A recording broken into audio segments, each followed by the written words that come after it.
அரசியலில் வெற்றி பெற சிறந்த ஆலோசனை வழங்கும் கிங் மேக்கர் பொலிட்டிக்கல் அட்வைஸ் கம்பெனியை தொடர்பு கொள்ளவும். தொடர்பு கொள்ள வேண்டிய முகவரி number 10A/9 Mudichur road, old Perungalathur, Chennai 6,63,000. Proprietor S. Joshua Solomon. தொலைபேசி எண் 9677006526.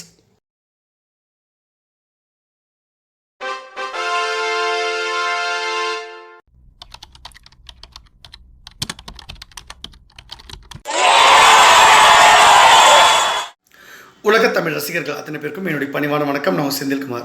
இந்த பதிவில் நான் பார்க்க போகிறது நம்முடைய மரியாதைக்குரிய நான் பெரிதும் மதிக்கத்தக்க கனிமொழி அக்கா, திமுகவுடைய இன்னும் சொல்லப்போனால் துணை பொதுச் செயலாளர் அவங்க சொல்கிறாங்க. இருந்தாலும் கலைஞருடைய அசல் வாரிசு, அது ராஜாத்தி அம்மாவுடைய மகள் அந்த கனிமொழி அவர்கள் ஏன்னா திமுகவில் 2 கனிமொழி இருக்காங்க. அதில் எந்த கனிமொழியும் தெரியாமல் போயிடக்கூடாது இல்லை, அதற்காக நான் சொல்கிறேன். அவங்களும் எம்பியாக தான் இருக்காங்க, இவங்களும் எம்பியாக இருக்காங்க. அதனால் ராஜாத்தி அம்மாவுடைய மகள் கனிமொழி கலைஞருடைய மகள் அப்படின்றத சொல்ல வேண்டும். ரொம்ப முக்கியமான விஷயம். அவங்க இப்போது கலைஞர் திராவிட முன்னேற்ற கழகம் அப்படின்னு ஒரு கட்சியை தேர்தல் ஆணையத்தில் பதிவு செய்ய இருக்காங்க. அவருடைய அதிகாரப்பூர்வமான அறிவிப்பு இன்னும் ஓரிரு மாதங்களில் தேர்தல் ஆணையம் வெளியிட போகிறாங்க. அவருடைய பின்னணி என்ன, எதற்காக அவங்க கட்சி ஆரம்பிக்கிறாங்க. இப்போது திடீர்னு மரியாதைக்குரிய மைத்ரேயன் அவர்கள் அதிமுகவில் இருந்து ஏற்கனவே பாஜகவில் இருந்து அதிமுக போயிட்டு இப்போ அதிமுகவில் இருந்து மறுபடியும் திமுகவுக்கு போய் சேர்ந்திருக்கிற மைத்ரேயன் அவர்களை பற்றி அவர் ஏன் இப்போ திடீர்னு போய் சேர்ந்தார், இப்போ அவர் சேர்ந்ததுக்கு பின்னாடி என்ன ரகசியம் இருக்குது, இது எல்லாத்தையும் இந்த பதிவில் நீங்கள் பார்த்துடலாம். நான் ஆதாரப்பூர்வத்தோட ரொம்ப அதிகாரப்பூர்வமாக பல்வேறு விஷயங்கள் நான் இதில் சொல்லிக்கிட்டே இருக்கேன். எல்லா விஷயத்துலையும் நான் முன்னெடுத்திருப்பேன். இதற்கு முன்னாடியே ஒரு வீடியோவில் நான் சொல்லியிருப்பேன். விரைவில் திராவிட முன்னேற்ற கழகம் 2-3 துண்டுகளாக உடைய போகுது. 2026 சட்டமன்ற தேர்தல் நெருங்கும் பொழுது அந்த கட்சியுடைய உதயசூரியன் சின்னம் முடக்கப்பட போகுது. அதை பிரிக்கிறதுக்கு வேலை நடக்குது அப்படின்னு நான் சொல்லியிருந்தேன். அதற்கான வேலை தான் இப்போ ஆரம்பிச்சிருக்கு. இப்போது திமுகவில் மைத்ரேயன் அவர்கள் திடீர்னு சேர்ந்திருக்காரு. மைத்ரேயன் அவர்களை பற்றி நிறைய பேருக்கு தெரியாத ஒரு விஷயம் என்னென்னா, மைத்ரேயன் அவர்கள் பாஜகவோட அக்மார்க் பாஜகவுடைய ஆர்எஸ்எஸ் பின்புலத்தில் இயங்கக்கூடியவர். எங்கள் சித்தாந்தவாதிகளை அந்தந்த கட்சிக்குள்ளே நாங்கள் அனுப்புவோம். இதை நான் வெளிப்படையாக சொல்கிறேன். இதில் எனக்கு எந்த தயக்கமும் கிடையாது. மைத்ரேயன் அவர்களை நாங்கள் அதிமுகவில் அனுப்புனது சசிகலா அம்மா பெரிய அளவில் அவங்க ஆட்சியை கைப்பற்றக்கூடாது, கட்சியை கைப்பற்றிடக்கூடாது. ஜெயலலிதாவோட மறைவுக்கு பிறகு, ஏன்னா ஜெயலலிதாவுடைய வழக்குகள் பற்றிலாம் எங்களுக்கு தெரியும், என்ன மாதிரி தீர்ப்பு வரப்போகுதுன்னு எங்களுக்கு முன்கூட்டியே தெரியும். அதனால் நான் முதல்லையே சொல்லியிருந்தேன். அப்போ நான் எந்த அரசியல் கட்சியிலும் சாதாரணமாக இருந்தேன். ஜெயலலிதா மறைந்த பிறகு தான் நான் பிஜேபியில் நான் அதிகாரப்பூர்வமாக இணைஞ்சேன். அதுக்கு முன்னாடி இந்து முன்னணியில் இருந்திருக்கேன். ஆர்எஸ்எஸ் உடைய பின்புலத்தில் நான் இயங்கியிருக்கேன். ஸோ நான் ஒரு சித்தாந்தவாதி தான். அதில் யாருக்கும் டவுட் இல்லை, நான் வெளிப்படையாக சொல்கிறேன். அப்படி இருக்கும்போது புரட்சி தலைவி அம்மா அவர்களுக்கு நான் அவங்க ஜெயிக்கிறதுக்கு உதவிலாம் பண்ணி கடைசி நேரத்தில் அவங்களுடைய முடிவு எனக்கு என்னென்னு தெரிஞ்சு போச்சு. அதை பற்றி அவங்களுக்கே நான் ஒரு கடிதம் எழுதி, நீங்கள் ரொம்ப நாள் உயிரோட இருக்க மாட்டீங்கம்மா, உங்களோட முடிவு நெருங்கிடுச்சு, அதனால் நீங்கள் சரியான விஷயத்தை பண்ணிவிட்டு நீங்கள் உங்களுடைய கடைசி பயணத்துக்கு ரெடி ஆகிடுங்க அப்படின்னு அவங்களுக்கே கடிதம் கொடுத்துருப்பேன். அந்த கடிதம் சசிகலா அம்மா பார்த்துருப்பாங்க, அவங்களுக்கு தெரிஞ்சிருக்க வாய்ப்பு இருக்குது. ஏன்னா அவங்க தான் அப்போ கூடவே நிழல் போல் இருந்தாங்க. அவங்களுக்கு தெரிஞ்சிருக்க வாய்ப்பு இருக்குது. அவங்களுக்கு தெரியலன்னா அதை பற்றி நீங்கள் அவங்ககிட்ட கேட்டு தெரிஞ்சுக்கோங்க. ஆனால் நான் பல கடிதங்கள் கொடுத்துருக்கேன் அவங்களுக்கு. அந்த கூட்டணியெல்லாம் நான் சேர்த்து வச்சு அவங்களை வெற்றி பெற வச்சுருக்கேன். அப்படி இருக்கிற சமயத்தில் அந்த சமயத்தில் தான் மைத்ரேயன் அவர்களை நாங்கள் பயன்படுத்தணும். ஜெயலலிதா அம்மா மறைய போகிறாங்க. அப்படி இருக்கும்பொழுது அவங்க இறந்துட்டார் அந்த நியூஸ் வரும்பொழுது இந்த தீர்ப்பு ஒன்று வெளியே வரப்போகுது. சுப்ரீம் கோர்ட்டில் தீர்ப்பு வரும். அது தீர்ப்பு ஆல்ரெடி ரிசர்வ்டு. அது எப்படியும் சசிகலா அவர்களை சிறையில் போட போகிறாங்க. ஜெயலலிதா அவர்கள் மறைஞ்சிட்டாக்கா, ஏன்னா அந்த முடிவுக்கு பிறகு தான் இந்த தீர்ப்பே வரும், அதனால் ஒத்தி வச்சுருக்கோம். அவங்க இறந்ததுக்கு அப்புறமா சசிகலா அவர்கள் முதலமைச்சராக பதவியேற்றுக்கவே கூடாது. அந்த சூழ்நிலையில் எப்படியாச்சும் ஓபிஎஸ் அவர்களை நீக்கிட்டு தான் சசிகலா அந்த இடத்துக்கு வரணும் ட்ரை பண்ணுவாங்க. அப்போ ஓபிஎஸ் அவர்கள் அதில் அதிருப்தி காரணமாக ஒரு தனியாளாக நிற்பார். அவரால் எதுவும் செய்ய முடியாது எதிர்த்து. அப்படி இருக்கும்போது நீங்கள் அவரை கைட் பண்ணுங்கள், அதற்கு குருமூர்த்தி அவர்கள் ஆலோசனை கொடுப்பாரு அப்படின்ற விஷயம் சொன்னது. அதை தான் வெளிப்படையாக மரியாதைக்குரிய அண்ணன் குருமூர்த்தி அவர்கள் ஓபிஎஸ் அவர்களுக்கு நான் தான் போய் தியானம் பண்ணுங்கள் அம்மாவுடைய அந்த சமாதியில் அப்படின்னு நான் தான் சொன்னேன்றதை ஏற்கனவே அவர் வெளிப்படையாக சொல்லிட்டார். அப்போது அவரை வழிநடத்தி கொண்டு போகிறதுக்கு மைத்ரேயன் அவர்கள் தேவைப்பட்டார்.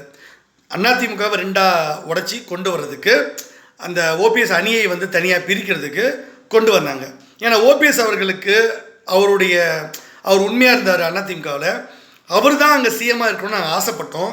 ஆனால் அது வந்து சசிகலா அவர்கள் அவருக்கு வந்து துரோகம் இழைத்ததுனால, அதே மாதிரி எடப்பாடி அவர்களை கொண்டு வரதுக்கு முயற்சி பண்ணதுனால ஓபிஎஸ் அவர்களுக்கு சப்போர்ட்டாக பாஜக இருந்தோம். இது அதிமுகவை அழிக்கிறதுக்காக இல்லை, அதிமுக காப்பாற்றதான். ஆனால் எடப்பாடி அவர்கள் கையில் போயிடக்கூடாது, சசிகலா கையில் போயிடக்கூடாது, அதிமுக ஓபிஎஸோடு தான் இருக்கணும், அதுதான் நல்லது, அந்த கட்சிக்கு நல்ல எதிர்காலம்ன்றக்காக தான் அந்த நல்லதை பண்ணோம். ஆனால் பிள்ளையார் பிடிக்க குரங்கா போன கதை மாதிரி அங்கே வந்து திடீர்னு ஓபிஎஸ் அவர்கள் டம்மி ஆகிட்டார். இது எல்லாருக்கும் ஒரு அதிருப்தி, என்னடா ஓபிஎஸ்ஸால் எதையும் திரட்டவே முடியல. இதில் மைத்ரேயனுடைய பங்கு வந்து அவர் சிறப்பாக செயல்பட்டாலும் அவரால் ஒரு விஷயம் பண்ண முடியல. என்னென்னா, பெரும்பான்மையான எம்எல்ஏக்களை ஓபிஎஸ் பின்னாடி கொண்டு வர தவறிட்டார் அவர். ஆனாலும் அந்த கட்சி ரெண்டாக உடஞ்சது. மறுபடியும் வந்து இது ஆப்ரேஷன் வந்து ஃபெயிலியாக போயிடுச்சு, அதனால் வந்து ஒன்றை சேர்த்து வச்சுருவோம் அப்படின்ற சூழ்நிலை வரும்போது எடப்பாடி கேட்கும் பொழுது, சரி ஒரு ஆட்சி வந்து இருக்கணும், அதிமுக ஆட்சி களையக்கூடாதுன்றக்காக அவங்கள சேர்த்து வச்சோம். ஸோ நாங்கள் அதிமுக நல்லது தான் பண்ணோம், கெடுதல் பண்ணல, சரியான ஒரு தலைமையின் கீழே வரணும் அப்படின்னு ட்ரை பண்ணோம். இப்போ எடப்பாடி கிட்ட வந்து அந்த கட்சி எவ்வளோ பின்னாடி சந்திச்சுக்கும் உங்களுக்கு தெரியும். இதனால் ஒரு விஷயம் நடந்தால மைத்ரேயன் ரொம்ப முக்கியமான ஆள். அதே மாதிரி தான் இப்போது அதிமுகவில் இருந்து திமுகவில் ஒரு அணியை உருவாக்கணும் அப்படின்றதுக்காக மைத்ரேயன் அவர்களை கனிமொழி அக்காவுக்கு பக்கபலமாக அந்த கட்சிக்குள்ளே திராவிட முன்னேற்ற கழகத்துக்குள்ளே இப்போ அனுப்பியிருக்கோம். அதுதான் அவர் போய் திமுகவில் இணைஞ்சிருக்காரு. ஓபிஎஸ் அவர்களும் திமுகவை போய் சந்தித்தது அது ஒரு அரசியல் ஒரு காய் நகர்த்தல். இப்போது எடுத்த உடனே வந்து மைத்ரேயன் போய்ட்டால் நல்லா இருக்காதுல்ல. அப்போது அன்வர் ராஜா போய் இணையணும் திமுகவில், அதற்கு பிறகு ஓபிஎஸ் போய் சந்திக்கணும். அடுத்த கட்டமாக மைத்ரேயன் போனால் தானே அது இயல்பாக மக்கள் பார்ப்பாங்க. எடுத்த உடனே மைத்ரேயன் போனால் திமுகவில் ஸ்டாலின் அவர்களுக்கு அவரை வந்து தத்தி முதலமைச்சர், அவருக்கு அறிவில்லை, அவர் துண்டுச்சீட்டு படிக்கிறாரு, சொந்த அறிவே இல்லை, அவருக்கு எதுவுமே இல்லை, அவர் சபரீசன் தான் இயக்குறாரு, உதயநிதி தான் அவங்கள இயக்குறாங்க, கிச்சன் கேபினெட் தான் இயக்குது அப்படின்லாம் வந்து விமர்சனம் வருது. அப்படி இருக்கும்போது ஸ்டாலின் டக்குன்னு கண்டுபிடிச்சிட்டாருன்னா எதுக்கு மைத்ரேயன் திடீர்னு இங்கே வராரு, எதுக்கு சோழியின் குடும்பம் சும்மா ஆடுது, எதுக்கு எது தரப்புறது நம்ம தரப்புக்கு வராங்க பிஜேபி ஆள் அப்படின்னு மோப்பம் முடிச்சிட்டாருன்னா அது தெரியக்கூடாதுன்றக்காக கிராஜுவலாக நடக்கிற மாதிரி முதல்ல அன்வர் ராஜாவை அனுப்பி வச்சோம். அதற்கு அப்புறம் வந்து ஓ பன்னீர்செல்வம் அவர்களை வந்து திட்டமிட்டு போய் பாருங்கன்னு அனுப்பி வச்சோம். அடுத்ததான் மைத்ரேயன் போய் இப்போ சேர்ந்துருக்காரு திமுகவில். ஸோ இப்போ சேரும் பொழுது ஊடகங்கள் எப்படி பார்க்குறாங்க, இது இயல்பாக ஏதோ அதிருப்தி காரணமாக திமுகவை இழுக்கிறாங்க போல இருக்கு, எடப்பாடிக்கு பின்னடைவு ஏற்படுது, அதிமுகவை வந்து உடைக்கிறாரு ஸ்டாலின் அவர்கள் அப்படின்னு ஒரு பார்வையாக பார்க்கப்படுது. ஆனால் உண்மையிலே என்னென்னா திமுகவை உடைக்க போகிறோம் நாங்கள் சொன்னோம்ல, அதை உடைக்கணுன்னா கனிமொழி அவர்களே போயிட்டு டிஆர் பாலுக்கிட்டேயோ இல்லை துரைமுருகன் அவர்கள்கிட்டயோ இல்லை வந்து KN நேரு அவர்கள்கிட்டயோ, அதாவது உதயநிதி மேலே அதிருப்தியில் இருக்காங்க பார்த்தீங்களா, உதயநிதி சிஎம் வரக்கூடாது, ஸ்டாலின் அவர்கள் வந்து அவர் வந்து உடலில் பாதிக்கப்பட்டிருந்தாலும் ஸ்டாலின் தான் தலைமையில் இருக்கணும், ஸ்டாலினுக்கு ஏதாவது ஆயிடுச்சுன்னா உதயநிதியை நீங்கள் சிஎம் ஆகக்கூடாது, நாங்கள் வந்து எங்களுக்குள்ள சீனியர்ஸ் இருக்கோம், எங்களுக்கு வந்து ஒரு கனிமொழி போன்ற ஒரு ஆள் இருந்தால் கூட ஓகே, எங்களுக்கு கலைஞருடைய நேரடி வாரிசு அவங்கள மாதிரி ஆள் இருந்தால் பரவாயில்ல, அவங்க வந்து அரசியலை கொஞ்சம் முதிர்ச்சி கொண்டவங்க, அவங்களுக்கு சித்தாந்தம் கட்சி பற்றி எல்லாமே தெரியும், சிறந்த பேச்சாளர், நல்ல கவிதை எழுதக்கூடியவங்க, நல்ல புலமை பெற்றவர், எதாக இருந்தாலும் டான்னு பார்லிமெண்ட்டில் பேசக்கூடியவங்க, அப்படிப்பட்ட ஒரு ஆள் இருந்தால் எங்களுக்கு ஓகே. அதை விட்டுட்டு நாங்கள் இவ்வளோ சீனியர்ஸ் வந்து சின்ன பையன் உதயநிதி பின்னாடி போகிறதுன்றது நல்லா இருக்காது, அதுவும் உதயநிதி நம்ம சீனியரை புறக்கணிக்கிறாரு. அப்போ இந்த கட்சியில் வந்து நாங்கள் ஸ்டாலின் அவர்களுக்கு பதிலாக உதயநிதியை கொண்டு வந்துட்டிங்கன்னா அப்போ எங்கள் நிலைமை திண்டாட்டமாக போயிடும், அப்போ இவ்வளோ நாள் கட்சிக்கு உடைச்ச எங்களுடைய நிலைமை என்ன அப்படின்லாம் பல்வேறு விஷயங்களை வந்து அவங்க டிஸ்கஸ் பண்ணுறாங்க. அதனால தான் இதை வந்து ஒரு அணியாக ஒருங்கிணைக்கணும்னா கனிமொழி அவர்கள் நேரடியாக பேசினா அந்த விஷயம் நேரடியாக ஸ்டாலின் காதுக்கு போயிடுச்சுன்னா கனிமொழி வந்து கட்டம் கட்டி கட்சியில் தூக்கிடுவாங்க. அப்போ கனிமொழிக்கு சப்போர்ட்டாக மிகப்பெரிய அளவில் மைத்ரேயன் உள்ளே போயிட்டு இந்த ஒருங்கிணைக்கிற வேலையை இந்த மாதிரி யாரெல்லாம் அதிருப்தியில் இருக்காங்கன்னு கண்டுபிடிச்சி பேச முடியும். இப்போ ஒருவேளை மைத்ரேயன் அதிமுகவில் இருந்துக்கிட்டு துரைமுருகனை போய் சந்திக்க முடியுமா, அப்படி சந்தித்தா எதற்காக மைத்ரேயன் வந்து சந்தித்தான்னு கேள்வி வரும். ஆனால் அதிமுகவிலேருந்து விலகி அதிருப்தி காரணமாக ஏதாவது ஒரு காரணம் சொல்லிவிட்டு திமுகவில் போய் இப்போ இணைஞ்சிட்டாரு. இப்போ ஒரு திமுககாரர் சாதாரணமாக துரைமுருகனை அவர் சந்தித்து பேசினா திமுககாரர்கிட்ட பேசுகிறாரு, இதில் என்ன பெரிய உங்களுக்கு டவுட் வரப்போகுதுன்னு சொல்லிட்டு கேஷுவலாக விட்டுருவாங்க. அப்போ உள்ளுக்குள்ளே போந்து ஒரு 10 எம்எல்ஏ இல்லை ஒரு 15 சீனியர்ஸை ஒருங்கிணைச்சி இங்கே பாருங்கள், இதில் வந்து ஸ்டாலின் அவர்கள் உதயநிதியை வந்து சிஎம் ஆக்கக்கூடாது அப்படி நீக்கினீங்கன்னா நாங்கள் போர்க்கொடி தூக்குவோம், கனிமொழிக்கு தான் நீங்கள் சிஎம் கேண்டிடேட்டாக நீங்கள் அறிவிக்கணும், கனிமொழிக்கு தான் நீங்கள் வந்து தலைவர் பதவி கொடுக்கணும், கனிமொழிக்கு தான் அடுத்த கட்டமாக கொண்டு வரணும்னு ஒரு பிரச்சனை ஒரு 15 எம்எல்ஏ வந்து எழுப்புறாங்கன்னு வச்சுக்கோங்க. அது வந்து ஒரு அணியாக ஒரு நீக்கிறான்னு வச்சுக்கோங்க ஸ்டாலின். ஏற்கனவே பிடிஆர்லாம் அதிருப்தியில் இருக்காரு.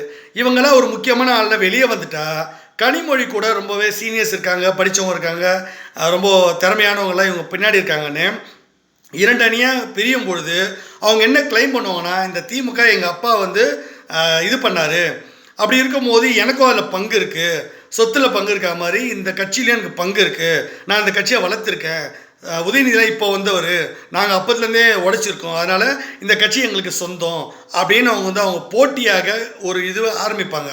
அப்போ கட்சியை வந்து உரிமை கொண்டாடினாங்கன்னா எப்படி இரட்டை இலையை வந்து முடக்கினாங்களோ அதே மாதிரி திமுகவுடைய உதயசூரியன் சின்னத்தை தேர்தல் ஆணையம் முடக்கிடுவாங்க. அப்படி முடக்கிட்டா இந்த 2026 சட்டமன்ற தேர்தலில் திமுகவால் போட்டி போட முடியாது. அப்படியே போட்டி போட்டாலும் அவங்க அந்த உதயசூரியன் சின்னத்தில் போட்டி போட முடியாது. அப்படியே வந்து போட்டி போட்டாலும் ஏற்கனவே இந்த நிறைய பேர் மேலே ரெய்டுலாம் பண்ணியிருக்கோம். இந்த ரெய்டுலாம் எதுக்குன்னு நினைக்கிறீங்க? கனிமொழி அக்கா பின்னாடி ஒரு மிகப்பெரிய ஒரு அணியாக திமுகவை உருவாக்குறது, ஒரு அணியை பிரிக்கிறதுக்கு தான் கனிமொழி அக்கா தலைமையில் வர்றதுக்காக தான் இந்த ரெய்டு பண்ணி, இந்த ரெய்டில் நீங்கள் வந்து இருக்கிற விஷயத்தை அப்ரூவராக மாறணும், இல்லைனா நீங்கள் வந்து கனிமொழிக்கு சப்போர்ட் பண்ணுங்கள், திமுகவை வந்து 2ஆக உடைக்கணும் அப்படின்றதுக்கு தான் இந்த அசைன்மெண்ட்டு. அதனால தான் இப்போ திண்டுக்கலை பெரியசாமி வீட்டில் ரெய்டு, ஏற்கனவே பொன்முடியெலாம் ரெய்டில் மாட்டியிருக்காரு, துரைமுருகன் அவங்க பையன் எல்லாரும் வந்து மாட்டியிருக்காங்க. இப்போது மைத்ரேயன் உள்ளே போனதுக்கு காரணமே இந்த அணியை உருவாக்கத்தான். விரைவில் கனிமொழி அவர்கள் பெயரில் வந்து கலைஞர் திராவிட முன்னேற்ற கழகம் அப்படின்ற ஒரு பெயர்லேயே அவங்க வந்து கட்சி ஆரம்பித்து அதற்கு ஒரு தனி சின்னம் வாங்கினாலும் ஓகே. ஸ்டாலின் அவர்கள் அந்த சின்னத்தோட உதயசூரியன் சின்னத்தை முடக்கிட்டு அவங்களுக்கு ஒரு சின்னத்தை கொடுப்பாங்க. அப்போது இங்கே வந்து திராவிட முன்னேற்ற கழகம் ஒன்று இருக்கும், கலைஞர் திராவிட முன்னேற்ற கழகம் ஒன்று இருக்கும். உதயசூரியனுக்கு பதிலாக 2 பேருக்கும் 2 சின்னம், இவங்க ஒரு சின்னம் அவங்களுக்கு ஒரு சின்னம்னு கொடுத்துருவாங்க. அது ஒரு லேப்டாப்பு சின்னம், இது ஒரு கம்ப்யூட்டர் சின்னம்னு கொடுத்துட்டாங்கன்னு வச்சிங்களேன். ஏதோ ஒரு சின்னத்தை தூக்கி கொடுத்துட்டாங்கன்னா மக்கள் வந்து ஓட்டு போடும்போது உதயசூரியன் சின்னம் எங்கடா காணோம் அப்படின்னு தேடுவாங்க. திமுகவுக்கு ஓட்டு போடுறதுக்கு புதிய சின்னம் கொடுக்கும் பொழுது அங்கே வந்து பெரிய சிக்கல் உண்டாகும், ஓட்டுக்கள் வந்து பிரியும்.